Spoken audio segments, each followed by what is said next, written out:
Hello there. Thank you so much for joining us. You're watching News Channel Nebraska. My name's Eric McKay. Here's a look at our top headlines today. Nebraska U.S. Senator Pete Ricketts says he wants more time to cross the T's and dot the I's on a possible Biden GOP border deal. This while reports are surfacing that former President Trump is urging Republicans to say no to the deal.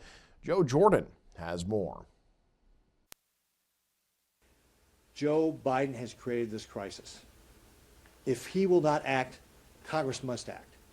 Senator Pete Ricketts has talked of a border fix for months, but with a deal with the White House now in the works, he's demanding 72 hours to review any spending border deal before a vote. It's spelled out in a letter to Majority Leader Democrat Chuck Schumer, signed by 9 other GOP senators. Ricketts' move coming as reports surface that former President Donald Trump is telling Republicans to oppose the deal so he can continue to campaign on the issue. We're going to stop cold, the invasion on our border. That's an invasion on our southern border. And some Senate Republicans are furious. Anything that interrupts that negotiation, I think would be tragic. I think the border is a very important issue for Donald Trump, and the fact that he would communicate to Republican senators and congresspeople that he doesn't want us to solve the border problem because he wants to blame Biden for it is really appalling. Meanwhile, the Ricketts letter also demands an all senators meeting with administration officials to go over any deal, a deal that is clearly in jeopardy. In Omaha, Joe Jordan, News Channel, Nebraska. As for President Biden, he says he's willing to accept tougher measures to secure the U.S. border with Mexico. The president embracing efforts on Capitol Hill to pass legislation. His remarks came over the weekend after House Speaker Mike Johnson warned on Friday the emerging border deal in the Senate is dead on arrival in the House. Some of the proposals would give the Department of Homeland Security new authority to close the border if daily migrant crossings reach 4,000 over a 1-week span. As we mentioned, former President Donald Trump is urging House Republicans to reject any border deals. Trump saying his party should avoid giving President Biden a political victory in an election year. But immigration advocates are criticizing President Biden's willingness to bend on the issue. They're accusing him of playing politics. As for the local effect on the border crisis, a man authorities say has crossed the southern border dozens of times in jail after being found with drugs in Norfolk. Norfolk police say 22-year-old Edgar Mock-Toxicone was arrested Sunday afternoon. Police tell us Mock-Toxicone had 100 capsules of the opioid tramadol without a prescription. Authorities say a check with border authorities showed that Mock-Toxicone has crossed the U.S.-Mexico border 68 times, 8 times this month alone. He's currently housed in the Madison County Jail. In international news this morning, we shall respond. Those the words of President Joe Biden after a drone attack killed 3 U.S. service members Sunday. The Pentagon says it's working out when and where that response could happen.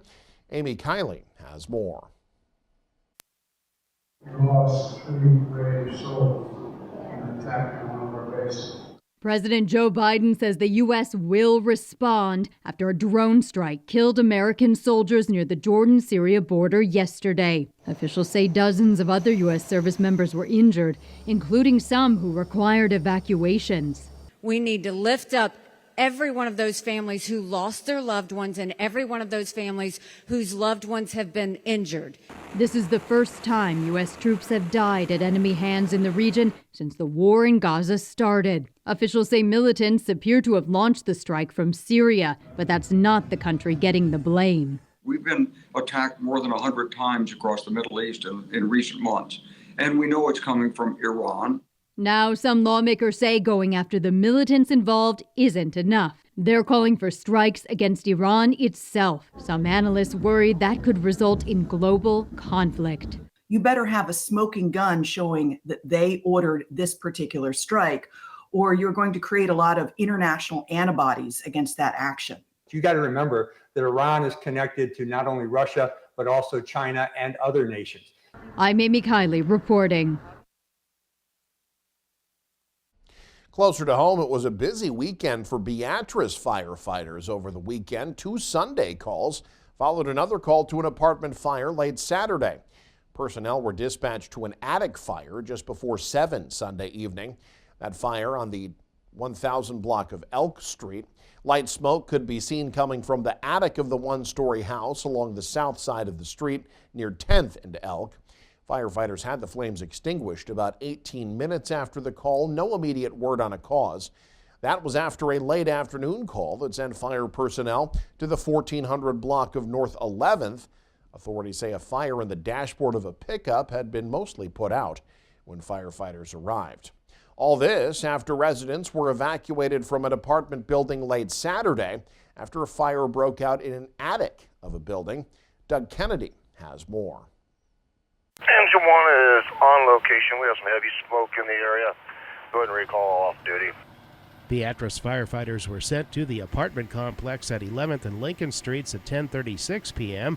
Fire broke out in one of the upper floor apartments toward the south end.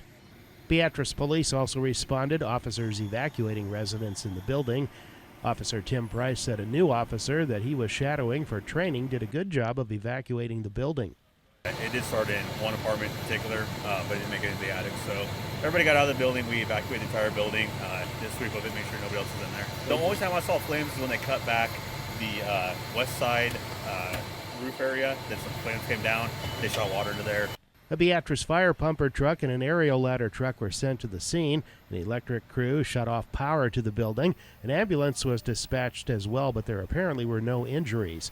Apartment dwellers waited outside or in their vehicles as firefighters attacked the flames next to an alley.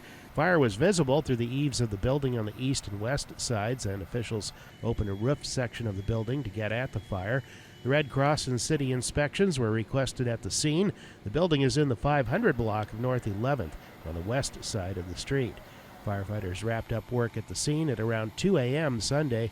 No word yet on the cause of the fire or the extent of the damage. From Beatrice, Doug Kennedy, News Channel, Nebraska. A bill in the Nebraska legislature looking to address the high cost of child care and child care workers.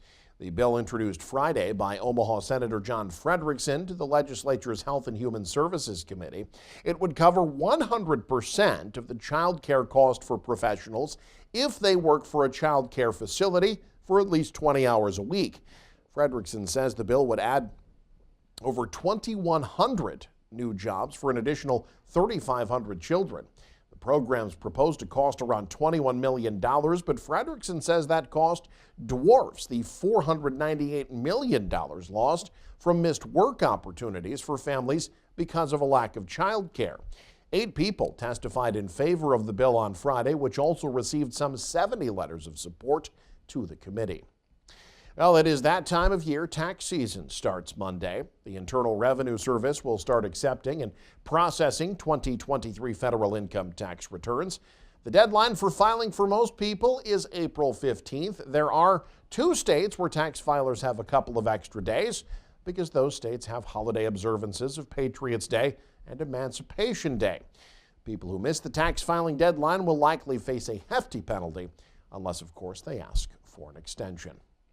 A Grand Island elementary school promoting literacy among students. Hundreds of kids attending the first ever literacy night at Star Elementary School. Principal Selena Valentine says the night is aimed to get families involved in literacy at home. We have parents ask us a lot, what can I do at home to help with my child's reading and their learning? So they literally tonight will watch them participate in activities that are age appropriate. And then they're going to actually take home something that they can practice with them. Students participated in a variety of activities. They made bookmarks, participated in blackout poetry, and there was a free library where everyone could take a book home. Imagination City Children's Museum was also on site, and the Grand Island boys and girls soccer players read to the students and signed autographs. The activity made possible thanks to Title I-A funding. That's a program that provides financial assistance to schools with high numbers of low-income children. A warm temperature is anticipated this week, but ice fishers still out and about while they can. Jake Bartecki has more on ice fishing in southeast Nebraska. While many summer activities may close their doors when winter rolls around, fishing doesn't have to. With ice now thick enough for safe ice fishing, anglers are taking those buckets, shanties, rods, and drills out of the garage. One of the best areas in the state to do so is southeast Nebraska. We do have a number of these small reservoirs around this part of the state, these flood control reservoirs. Private land, a lot of farm ponds. Those are all great ice fishing spots. From Mayberry Lake in Pawnee County to Holmes Lake in Nebraska's capital city, Daryl Bauer of Nebraska Game and Parks Fisheries says southeast Nebraska is a hot spot for ice fishing. It's just a great way to get out of the house and beat the cabin fever in the middle of a cold January.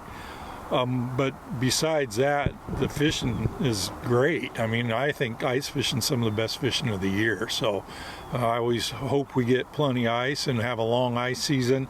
But this far south, we kind of take what we get. And when we get ice, you better take advantage of it. As of this week, Holmes Lake in Lincoln had about 9 inches of ice, more than safe for walking, drilling holes, and fishing. But with temperatures above freezing and expected to reach the 50s next week, Bauer strongly encourages safety, even if the ice is thick. We've got enough ice right now.